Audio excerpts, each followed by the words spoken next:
तो कैसे आप सभी, आई होप आप सभी बहुत अच्छे होंगे। तो आज की इस वीडियो में हम सभी कर रहे हैं क्वाड्रिलेटरल चैप्टर और इसमें का एक्सरसाइज 12.3 आज हम सभी सॉल्व करने वाले हैं और एक ही क्वेश्चन को पूरा अच्छे से सॉल्व करेंगे ताकि आपको किसी प्रकार का कोई भी डाउट ना रहे। तो चलिए आज के इस वीडियो को स्टार्ट करते हैं। और अगर आपने मेरी पिछली वीडियो को नहीं देखा है तो आप मेरे प्लेलिस्ट पे जा कर के देख सकते हैं। तो हमारा आज का फर्स्ट क्वेश्चन है, in a parallelogram ABCD determine the sum of angles angle C and angle D। तो यहाँ पे हमें एक पैरेललोग्राम दिया है ABCD, तो वहाँ पे हमें डिटरमाइन करना है कि जो एंगल C और एंगल D का सम होगा वो कितना होगा। तो चलिए इसको सॉल्व करते हैं। तो बच्चों इसके लिए हम ड्रॉ कर लेंगे यहाँ पे एक पैरेललोग्राम को। तो ये है हमारा पैरेललोग्राम ABCD। तो यहाँ पे हमें एंगल C और एंगल D को डिटरमाइन करना है, इन दोनों का सम जो है वो कितना होगा। तो चलिए इसको सॉल्व करते हैं। तो यहाँ पे आप देख पा रहे हैं कि जो पैरेललोग्राम होता है वो पैरेलल होता है और यहाँ पे यहाँ पे जो एक लाइन है वो इंटरसेक्ट कर रहा है।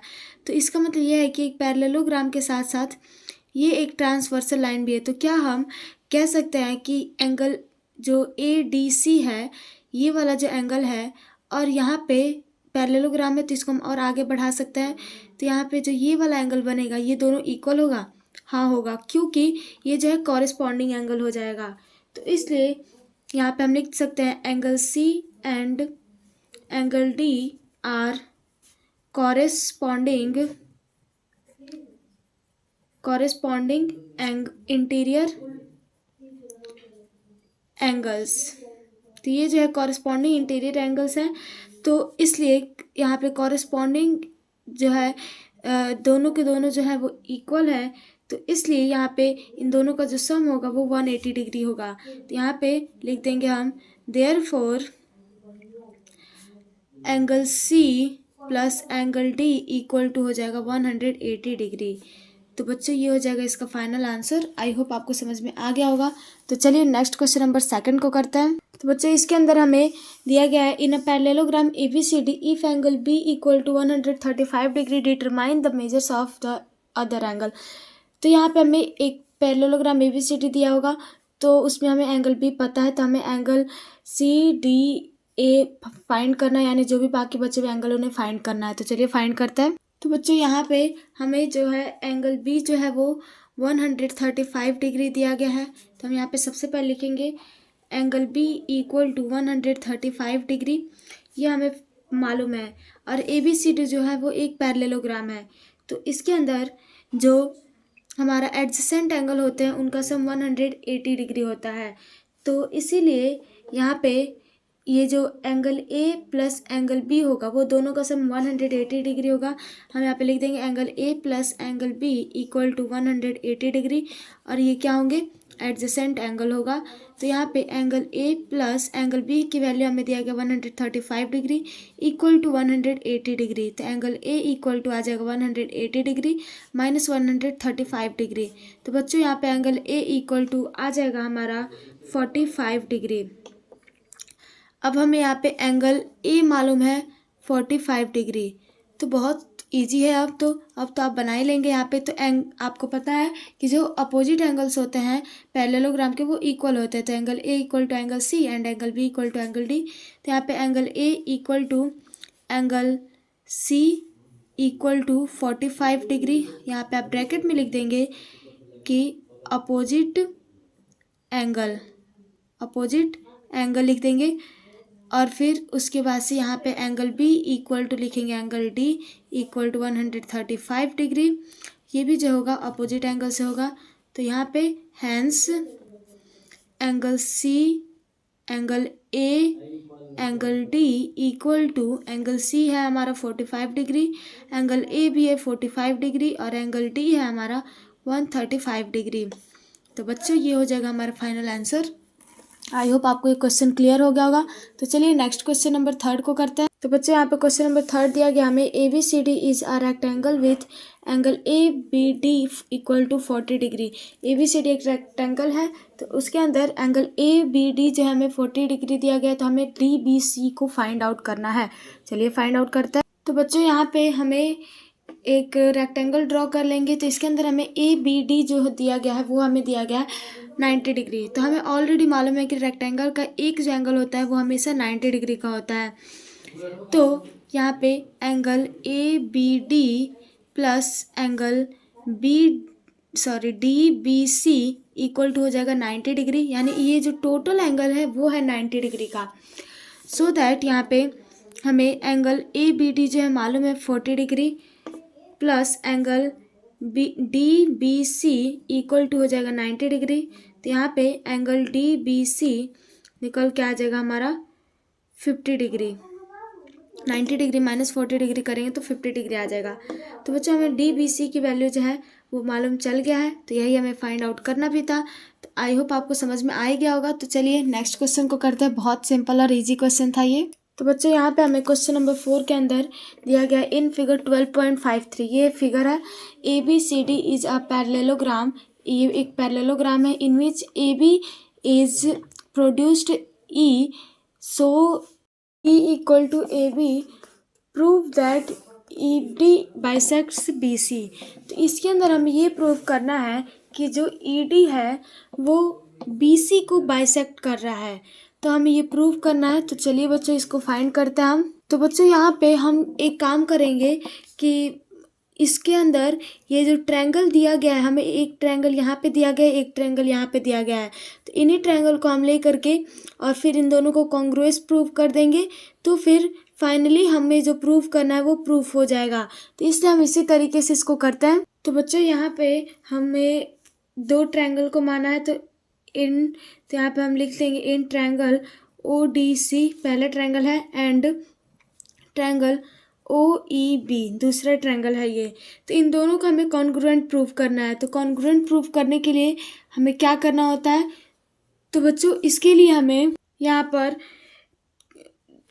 दो ट्रायंगल है तो दोनों में से कुछ कुछ कॉमन लेना होता है। तो यहाँ पे ये है ट्रायंगल हमारा, ये है एक ट्रायंगल। तो यहाँ पे आप देख सकते हैं। तो सबसे पहले तो एंगल ओ बी ई जो है वो इक्वल हो जाएगा एंगल ओ सी डी के, यानी ये वाला एंगल और ये एंगल दोनों के दोनों आपस में इक्वल होगा, क्योंकि ये दोनों जो है वो इस तरीके से आप देख सकते हैं। तो ये एक इस जो पैरेलल लाइन होता है उस पे जो पैरेलल लाइन है ये दोनों, और ये है एक इंटरसेक्टिंग लाइन, यानी कि ये ट्रांसवर्सल लाइन हो गया। तो यहाँ पे ये बन रहा है हमारा अल्टरनेट एंगल। तो इसलिए ये जो हो जाएगा हमारा alternate angle.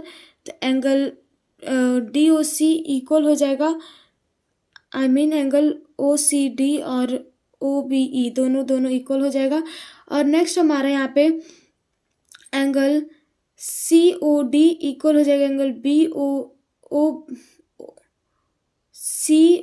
O C D equal हो जाएगा एंगल ओ बी ई के, और सेकंड जो है सी ओ डी इक्वल हो जाएगा बी ओ ई के, क्योंकि ये जो है हमारा अपोजिट वर्टिकली अपोजिट एंगल हो जाएगा दोनों एक दूसरे के।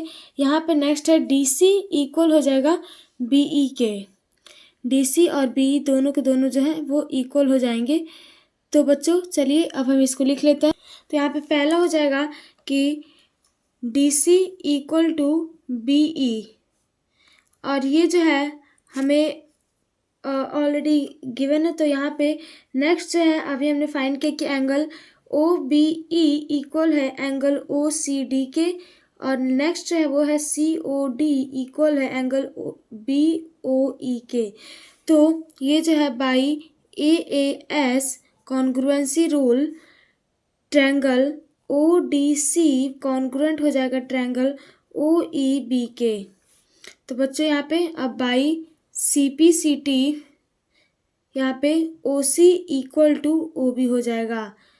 तो इसका मतलब ये है कि जो ई डी है वो बाइसेक्ट करता है बी सी को। तो यहाँ पे हम लिख देंगे प्रूव्ड, यानी कि हमने प्रूव कर लिया। तो यही हो जाएगा, सिंपल सा आंसर है इसका, बस कॉन्ग्रुएंट प्रूव कर देना था। तो चलिए नेक्स्ट क्वेश्चन नंबर 5 को बनाते हैं हम। तो बच्चों क्वेश्चन नंबर 5 के अंदर दिया गया है in a parallelogram A B C D, एक A B C D parallelogram है, point M and N have been taken on opposite sides AB and CD respectively such AM equal to CN so that AC and MN bisect each other। तो यहाँ पे हमें ABCD जो है एक parallelogram है। Point जो M और N है वो दोनों अपोजिट साइड AB और CD है, वहाँ से इसको लिया गया है M और N को। तो अब यहाँ पे हमें AM और CN जो है वो ऑलरेडी इक्वल है, तो हमें बताना है कि AC और MN जो है वो एक दूसरे को बाइसेक्ट कर रहा है। तो बहुत ईजी है, चलिए सॉल्व करते हैं। बच्चों यहाँ पे हमें क्वेश्चन नंबर 5 के अंदर दिया गया है कि एक पैरेललोग्राम है और वो है ABCD। तो ये हो गया हमारा पैरेललोग्राम। तो इसके अंदर M और N जो है वो दोनों जो अपोजिट साइड है AB और CD, इसी पर एक MN को ड्रॉ किया गया है। तो ये हो जाएगा MN। तो यहाँ पे ये जो है MN ड्रॉ कर लिया हमने। तो यहाँ पे CA भी एक लाइन को हम ड्रॉ कर लेते हैं। तो ये जो हो जाएगा हमारा पॉइंट O हो जाएगा। तो यहाँ पे हमें ऑलरेडी पता है कि मतलब दिया गया है AM जो है वो इक्वल है CN के, यानी ये दोनों जो है वो इक्वल हो जाएंगे, ऑलरेडी हमें गिवन है। तो यहाँ पे हमें फाइंड करना है AC and MN bisect each other. AC और MN ये दोनों एक दूसरे को बाइसेक्ट ईच अदर कर रहा है। तो बच्चों यहाँ पे बहुत इजी है ये क्वेश्चन, तो चलिए इसको बनाते हैं। तो अब यहाँ पे आप सपोज कर लेंगे, यहाँ पे हम suppose AC and MN intersect at O। जो AC है और MN है वो O पे इंटरसेक्ट कर रहा है, इसलिए मैं यहाँ पे O लिखी हूँ। और यहाँ पे in triangle AMO and CNO। तो बच्चों अब यहाँ पे हमें यहाँ पे कॉन्ग्रुएंट प्रूव करेंगे। तो आपको यहाँ पे कोई दो ट्रायंगल दिख रहा है, तो मुझे तो दिख रहा है AMO एक ट्रायंगल है और दूसरा ट्रायंगल है CNO। तो यहाँ पे हम लिख देंगे in triangle AMO and triangle CNO, इसको हम कॉन्ग्रुएंट प्रूव करेंगे। तो यहाँ पे ये जो फिगर है, यहाँ पे आपको ये जो एंगल AOM मतलब AOM और एंगल NOC ये दोनों जो है वो वर्टिकली अपोजिट एंगल है, तो इसलिए angle MOA equal to angle NOC हो जाएगा। और एंगल AM और CN ये दोनों हमें ऑलरेडी इक्वल है, तो AM इक्वल है CN के, तो ये जो है हमें गिवन है और ये जो है हमें वर्टिकली अपोजिट एंगल है। और नेक्स्ट जो है यहाँ पे एंगल OAM इक्वल हो जाएगा एंगल OCN के, तो ये जो है वो क्यों होगा। अब हमें इसको फाइंड आउट करना है क्यों होगा। तो बच्चों ये जो है हमें पता है ये पैरेललोग्राम है, तो ये एक पैरेलल लाइन है, दोनों ये इंटरसेक्ट कर रहा है। तो यहाँ पे ये जो है एक कौन सा एंगल बन रहा है, ये जो है अल्टरनेट एंगल बन रहा है। तो इसलिए angle OAM equal to angle OCN और ये जो है अल्टरनेट एंगल है। तो by AAS angle side congruency rule triangle AMO congruent triangle CNO। तो यहाँ पे ये दोनों कॉन्ग्रुएंट हो जाएगा, तो इसीलिए OM इक्वल टू ON ये जो है CPCT से, तो यहाँ पे हम लिख सकते हैं बाई CPCT। OM जो है वो इक्वल हो जाएगा ON के, यानी जो साइड एंगल बच जाता है उसको हम इक्वल कर देते हैं, और OA इक्वल टू हो जाएगा OC। तो बच्चों यही हो जाएगा हमारा फाइनल आंसर। आई होप आपको समझ में आ गया होगा। तो चलिए नेक्स्ट क्वेश्चन को करते हैं।